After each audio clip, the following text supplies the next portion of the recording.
আসসালামু আলাইকুম ওয়া রাহমাতুল্লাহি ওয়া বারাকাতুহু আলহামদুলিল্লাহি ওয়াহদা ওয়াস সালাতু ওয়াস সালামু আলা মান লা নাবিয়্যা বা'দা আম্মা বা'দ। সম্মানিত ভাই ও বন্ধুগণ, আজ আপনাদের মাঝে একটি বিষয় শেয়ার করতে চাচ্ছি। সেটি হলো, আমরা মানুষ জাতির মাঝে বহু লোক এমন আছি যাদেরকে আল্লাহ সুবহানাহু ওয়া তাআলা সৃষ্টি করেছেন জাহান্নামের জন্য। আল্লাহুল মুস্তাআন। যাদের জন্মই হয়েছে জাহান্নামে নিক্ষেপিত হওয়ার জন্য। জাহান্নামমুখী সেই মানুষগুলো কারা? আমি কি জান্নাতমুখী নাকি জাহান্নামমুখী? আমার পথ চলা কি জান্নাতের দিকে আমাদেরকে নিয়ে যাচ্ছে নাকি আমাকে জাহান্নামের দিকে নিয়ে যাচ্ছে? আমি কি জান্নাতি না জাহান্নামী? এই বিষয়টি জানার ইচ্ছা নিঃসন্দেহে প্রত্যেক ঈমানদারের অন্তরে আমরা লালন করার কথা। কোরআনে কারীমে সূরা আনআমের 179 নম্বর আয়াতে আল্লাহ সুবহানাহু ওয়া তাআলা আমাদেরকে সেই মেসেজটুকু দিয়েছেন, সেই বার্তা দিয়েছেন। আল্লাহ সুবহানাহু ওয়া তাআলা ইরশাদ করেছেন, ওয়ালাকাদ যারানা লিজাহান্নামা কাসীরাম মিনাল জিন্নি ওয়াল ইনস লাহুম কুলুবুন লা ইয়াফকাহুনা বিহা ওয়া লাহুম আ'য়ুনুন লা ইউবসিরুনা বিহা ওয়া লাহুম আযানুন লা ইয়াসমাউনা বিহা أولئك كالأنعام بل هم أضل وأولئك هم الغافلون।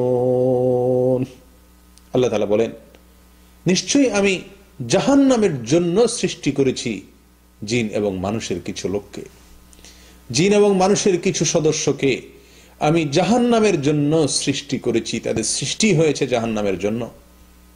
কি তাদের মার্কা, কি তাদের আলামত, কি তাদের চিহ্ন, কি তাদের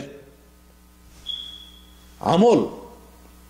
প্রিয় বন্ধুগণ, আল্লাহ সুবহানাহু ওয়া তাআলা বলছেন যে তাদের আলামত হলো, তাদের চেনার উপায় হলো, লাহুম কুলুবুন লা ইয়াফকাহুনা বিহা। তাদেরকে আল্লাহ সুবহানাহু ওয়া তাআলা অন্তর দিয়েছেন।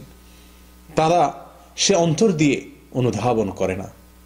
তারা সে অন্তর দিয়ে আল্লাহ সুবহানাহু ওয়া তাআলার ভয় তারা সে অন্তরে লালন করে না। সে অন্তর দিয়ে শিক্ষা গ্রহণ করে না। সে অন্তর দিয়ে তারা বোঝার চেষ্টা করে না। আল্লাহ সুবহানাহু ওয়া তাআলার অস্তিত্বকে খুঁজে পায় না। আল্লাহ সুবহানাহু ওয়া তাআলার অস্তিত্বকে স্বীকার করে না, বোঝার চেষ্টা করে না। আল্লাহ সুবহানাহু ওয়া তাআলার সমস্ত নির্দেশ নিষেধ, এসবগুলোর কার্যকারিতা, এসবগুলোর উপকারিতা, এসবগুলোর যথার্থতা সে অনুধাবন করে না। অন্তর আছে কিন্তু উপলব্ধি নাই। ওয়ালাহুম আ'য়ুনুন লা ইউবসিরুনা বিহা। তাদের চোখ আছে, সে চোখ দিয়ে দেখছে সচরাচর, কিন্তু সেই দেখা ওই দেখা নয় যেই দেখার জন্য তার চোখের সৃষ্টি হয়েছে। তাদের চোখ আল্লাহর কালাম দেখে না।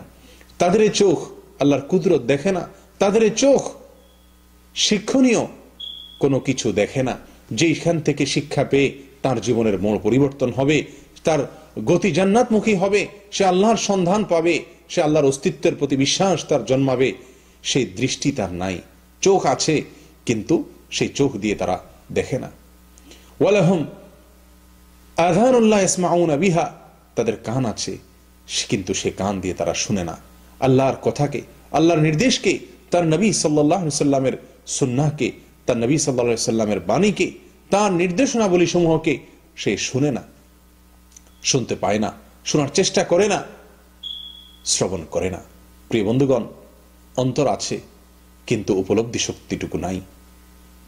কান আছে কিন্তু শুনে না, চোখ আছে কিন্তু দেখে না। আমাদের সমাজে এমন বহু লোক আমরা আছি, আল্লাহ মাফ করুন, যারা প্রতিনিয়ত জাহান্নামের কথা শুনছি কিন্তু শুনেও আমরা যেন শুনতে পাচ্ছি না। আমাদের জীবনকে পরিবর্তন করে না, আমাদের অন্তরগুলো গলে না, আমাদের চক্ষুগুলো প্রতিনিয়ত আল্লাহ সুবহানাহু ওয়া তাআলার বহু কুদরত দেখে চলেছে।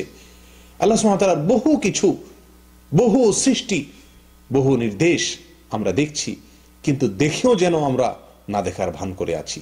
আমাদের জীবনকে পরিবর্তন করে না সেসব দেখায়, সেসব শোনা আমাদের মাঝে পরিবর্তন আনে না, আমাদের অন্তরের ভিতরে সাড়া সৃষ্টি করে না, আমাদের অন্তরকে এরকমভাবে আন্দোলিত করে না, নাড়া দেয় না। এই যদি হয় আমাদের অবস্থা, তো আল্লাহর ভাষায় আল্লাহ মাফ করুন জাহান্নামমুখী জীবন আমার হয়ে আছে। আমার পথ চলা হচ্ছে জাহান্নামের দিকে। প্রিয় বন্ধুগণ, আসুন নিজেদেরকে আল্লাহর জন্য বিগলিত করি। আল্লাহ সুবহানাহু ওয়া তাআলা বলেন, আলাম ইয়ানিল লাযীনা আমানু আন তাখশা কুলুবুহুম লিযিকরিল্লাহ, যারা ঈমান এনেছে আল্লাহর স্মরণে তাদের অন্তর বিগলিত হওয়ার সময় কি এখনো হয়নি?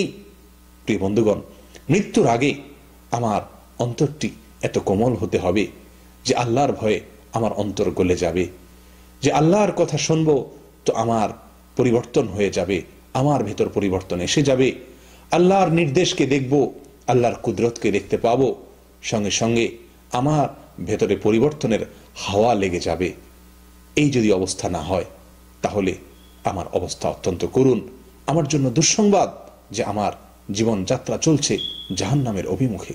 প্রিয় বন্ধু, আমাদের এই সমাজে আমরা অনেকেই প্রতিনিয়ত আল্লাহর সতর্কবাণী আমাদের কানে আসে, আমাদের চোখ দিয়ে আমরা পড়ি, পাঠ করি, কিন্তু সেগুলো আমাদের জীবনকে পরিবর্তন করে না।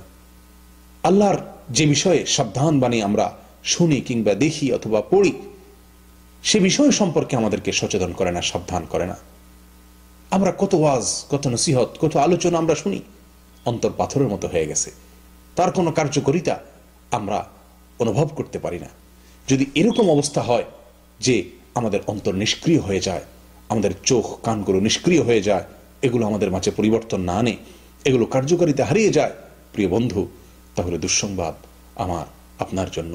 আল্লাহ সুবহানাহু ওয়া তাআলা বলেন, উলাইকা কাল আনআম, এই শ্রেণীর লোকেরা চতুষ্পদ জন্তুর মতো, বালহুম আদাল, বরং চতুষ্পদ জন্তুর চাইতেও তারা বেশি পথ হারা। চতুষ্পদ জন্তু এত বেশি পথ হারা নয়, এত বেশি পথভ্রষ্ট নয়, এত বেশি তারা গোমরাহ নয়, যত বেশি গোমরাহ, যত বেশি পথ হারা, যত বেশি পথভ্রষ্ট ওই লোক, যে লোক তার অন্তর দিয়ে উপলব্ধি করতে পারে না, যার চোখ দিয়ে দেখে না, যার কান দিয়ে শুনে না আল্লাহর নির্দেশকে, আল্লাহর নিষেধকে, আল্লাহর সতর্ক বাণীকে, আল্লাহর সুসংবাদকে। যে ব্যক্তি অন্তর দিয়ে উপলব্ধি করে না এবং বিশ্বাস করে না, তার জীবনে কোনো পরিবর্তন আনে না। প্রিয় বন্ধুগণ, আজ এরকম অবস্থা আমাদের অনেকের মাঝেই বিরাজ করছে যে আমরা প্রতিনিয়ত শুনছি, দেখতে পাচ্ছি, জানছি, কিন্তু সেটি আমাকে পরিবর্তিত করে না। এটি নিঃসন্দেহে দুর্ভাগ্যের একটি বড় আলামত। আল্লাহ তাআলা আমাদের সকলকে হেফাজত করেন, অন্তরগুলোকে বিগলিত করে দেন, বিনম্র করে দেন আল্লাহর জন্য। জাহান্নামের ভয়ে আমাদের অন্তরগুলো যেন গলে যায়, আর তাহলেই আমরা জান্নাতি হওয়ার এরকম ভাবে প্রবল আশা অন্তরের ভিতর লালন করতে পারবো। আল্লাহ তাআলা আমাদেরকে সেই তৌফিক দান করেন, আমরা যেন জান্নাতি হতে পারি। জান্নাতি অন্তর, জান্নাতি চোখ, জান্নাতি কান এবং আল্লাহ সুবহানাহু ওয়া তাআলাকে চেনার মতো দৃষ্টি, আমাদের ভিতর পরিবর্তন আসার মতো দৃষ্টিভঙ্গি, মানসিকতা আমরা যেন লালন করতে পারি। আল্লাহ আমাদেরকে সেই তৌফিক দান করেন। ওয়া আখিরু দাওয়ানা আলহামদুলিল্লাহি রাব্বিল আলামিন। আসসালামু আলাইকুম ওয়া রাহমাতুল্লাহি ওয়া বারাকাতুহু।